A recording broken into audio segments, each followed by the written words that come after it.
back to the shop, and I apologize for the noise here. I have a fan on because it's super hot in the shop today. I know videos and everything have been few and far between.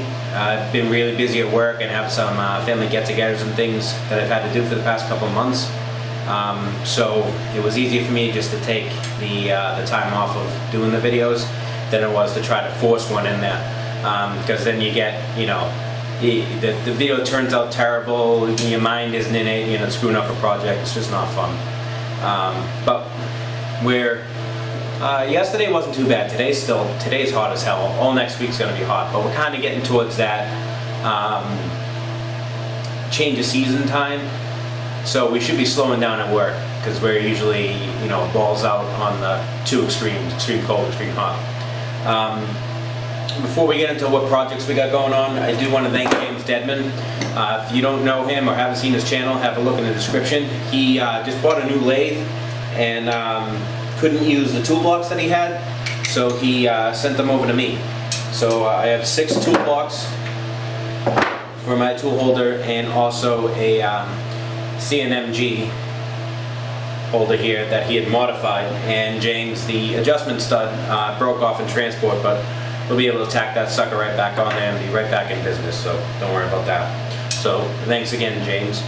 Now as far as projects go, I do have to get a couple of the toolbox giveaway tools going. I have a couple of different types of tap holders, different from the ones I made before.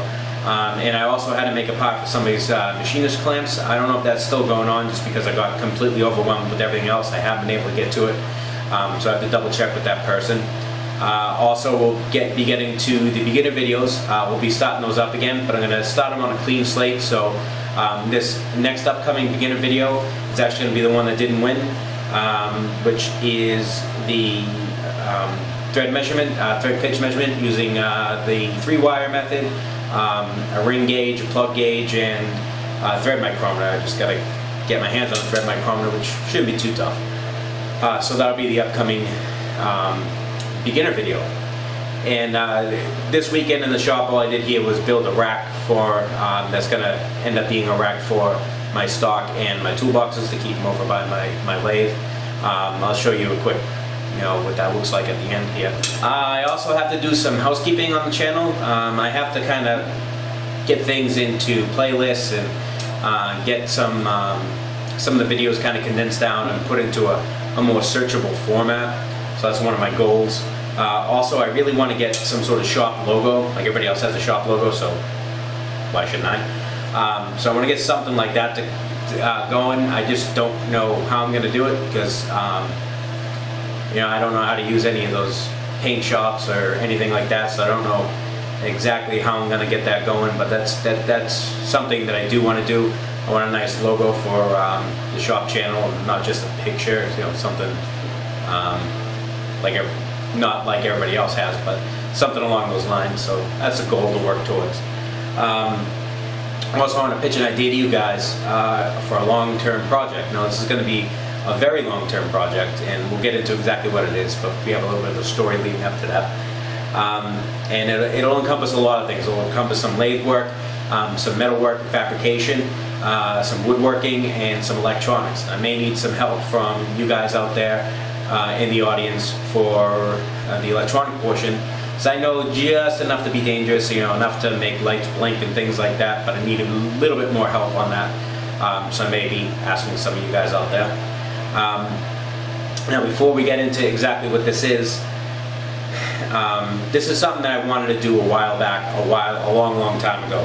When I was in my early 20s, I wanted to do this, and it kind of fell by the wayside. And what kind of sparked this up again, some of you guys might know a channel called Tested. That's Adam Savage and Jamie Hyman's channel, plus 2 other guys that do kind of like tech reviews and things like that. I watch it just for Jamie and Adam. If you don't know who they are the Mythbusters, who are also special effects guys. They both started out at ILM, which ILM is Industrial Light and Magic, which is the people that did all the Star Wars movies, one of the biggest sound effects studios out there. And if you watch that channel, you see a lot of Adam's shop. And in Adam's shop, he has these bookcases. And in these bookcases are movie props that he's made. And he shows a lot of them. Like, I remember watching one where he made Captain Kirk's chair, and watch another one about the Blade Runner blaster and things like that. He has some amazing stuff in there. Has a full T-100 skeleton and everything in there. It's simply amazing. A lot of the stuff he's made, a lot of the stuff he's made from kits. But he showed off one thing that sparked my interest again, and I'll actually put the link to it down below. And the reason why it sparked my interest is because I was born in 1983. In 1984, a movie came out. This is one of my favorite movies of all time.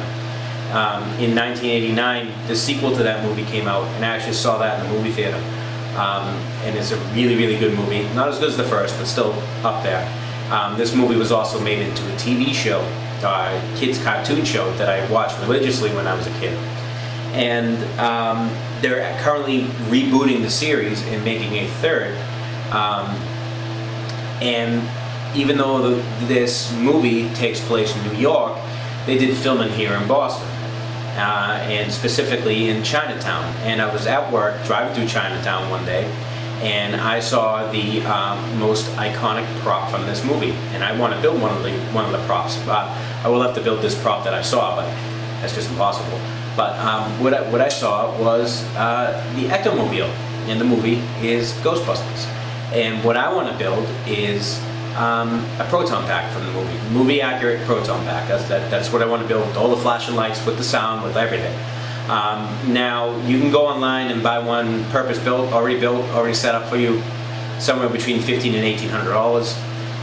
You can buy all the kits to make one, probably $800 to $1,000. You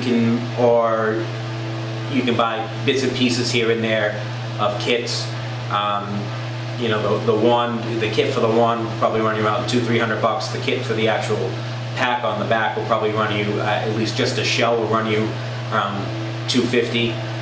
But I want to make it all by myself. I want to build it from scratch if I can, and that is my goal. And actually, I want to show you some stuff that I had. It's actually in a box right next door. I'll show you some stuff from the movie. Okay, so I had to back you up a little bit, and I kept all my not all my toys, but I kept a lot of my toys from when I was a kid. A lot of my action figures, and a lot of my bigger metal toys, and with my Ghostbusters stuff, the old kids toys. And this is one of them. This is the PKE meter thing, and we also have the Ghost Trap, which will open when you step on it. And also have the little proton pack that you can have dressed up like a Ghostbuster when you're a kid. And I loved using these things. And they also have the action figures, which were about G.I. Joe size or Ninja Turtle size. I just wanted to show you those. But anyway, we'll see how we're going to start off this prop build here. And actually, I have it right here. And the basis of this prop is going to be this. And this is what everything is going to attach to. And some of you military guys out there may recognize this. And what this is a mid-70s vintage Alice pack frame. So this is what all the packs would hook onto, and you had your kidney pads here and your shoulder pads, and this is what they used as the basis for the proton packs in the movie. So this frame on the back here is what everything would attach to, and you know, that's where I'm going to start. And I've done a lot of research on it, and sourced a good set of plans with sizes. That was the biggest thing, was size measurements. I'm pretty sure I can look at a picture and go from there, but I needed accurate measurements to base the measurements of everything else off of. So I found a set of those.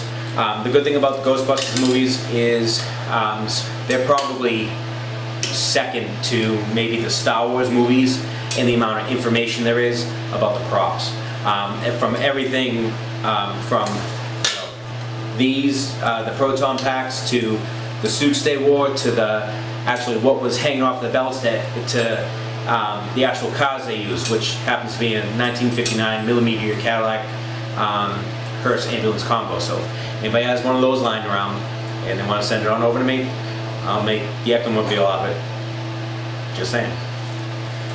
So it's something that I want to do, and we may make some videos up on it. And like I said, this is going to be a long-term project, and I don't know if I want the videos just to be an overview of, say, what I've done on it for the week and go through what I added, or if I want to make it a complete, step-by-step process, like I would with making a tool or making a part. So I would like some input on that from you guys. So let me know what you think about that in the comments. Think it's actually a good idea, bad idea, you don't want to see it, you don't care, you just want to see highlights, you want to see step-by-step. Just let me know, because you guys are part of this community too, and I like to give you guys input on the channel. So go ahead down there and let me know what you guys think. And before we go here, I'll just show you what I've been working on this weekend here. The little rack I made to keep my toolboxes by my lathe. Just made this quick little rack here. Nothing big. Just to have all my toolboxes right next to my lathe here, and I can open all the lids and still reach in there on the bottom and on the top. And this whole thing is going to be on wheels here, and then in the back will be tubes that'll hold my stock. And I made it to fit the space I had between my bench and my oil tank here, to kind of utilize some space that I was never able to utilize before. And I have limited space down here, so I kind of got to use every inch of it to to its fullest. And the good thing is I have all my tools right next to my lathe, whereas before I had my cutting stuff on the bottom over there. I had this toolbox here was underneath the bench over there, and the other toolbox, the bigger one, was either tucked in on the side here or laying in front of my cabinet there, which was kind of a pain in the ass, because you'd have to keep walking back and forth to use the tools and replace them. So we have all that. So like I said, you guys give me some input on the long-term project video, and we'll see you on the next video. Hopefully I'll be able to get to it next week, but if not next week, then definitely soon.